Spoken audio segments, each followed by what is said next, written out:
Je m'appelle Benjamin Azas, le nom de mon entreprise c'est Far West Conseil, alors phare comme un phare marin puisque je viens de l'Ouest et en l'occurrence je bosse sur la région de Nantes et ma spécialisation c'est la protection sociale et patrimoniale. J'ai suivi un cursus relativement classique puisque à l'origine j'ai un diplôme de banque assurance.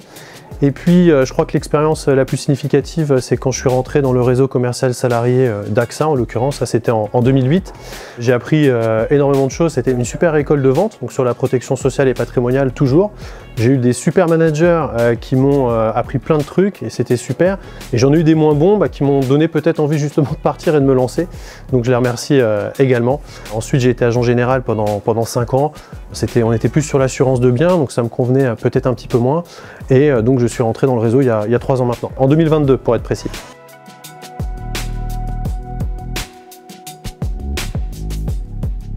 Disons qu'au bout de 8 ans de réseau vie, j'avais fait un peu le tour des choses et peut-être plus trop l'envie de travailler pour une seule et unique marque, de répondre à des objectifs fixés par l'entreprise. J'avais envie sans doute de davantage d'autonomie tout en continuant d'accompagner mes clients.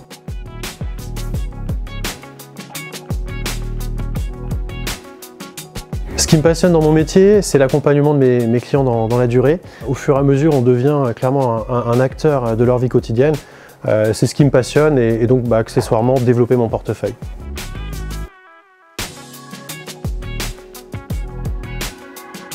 Je vais être très honnête avec toi, un mois avant de m'engager avec le réseau, je ne savais pas ce qu'était un réseau de courtier.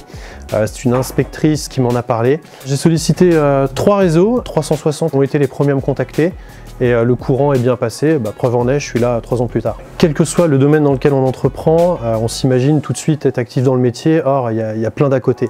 Et très clairement, le réseau, c'est un gain de temps monstrueux.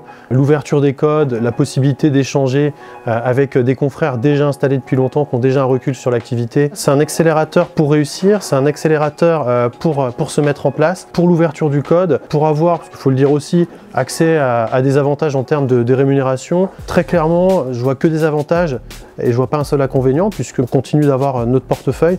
On est autonome sans être isolé. Très clairement, c'est un avantage monstrueux.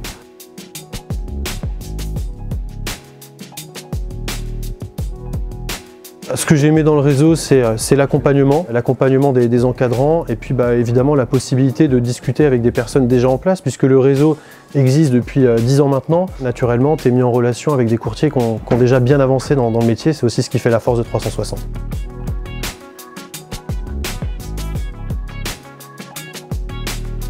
La journée type d'un courtier, c'est répondre aux demandes clients, que ce soit par mail, par téléphone.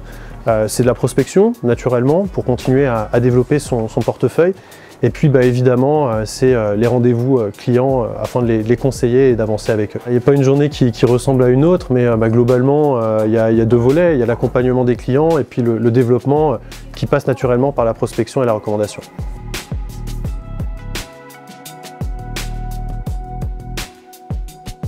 Dans 10 ans, je me vois toujours courtier, avec un portefeuille un peu plus épais et puis une clientèle davantage installée, mais toujours accompagner mes clients, c'est ce que j'aime faire et je pense que dans 10 ans, je continuerai d'aimer faire ça, toujours avec 360.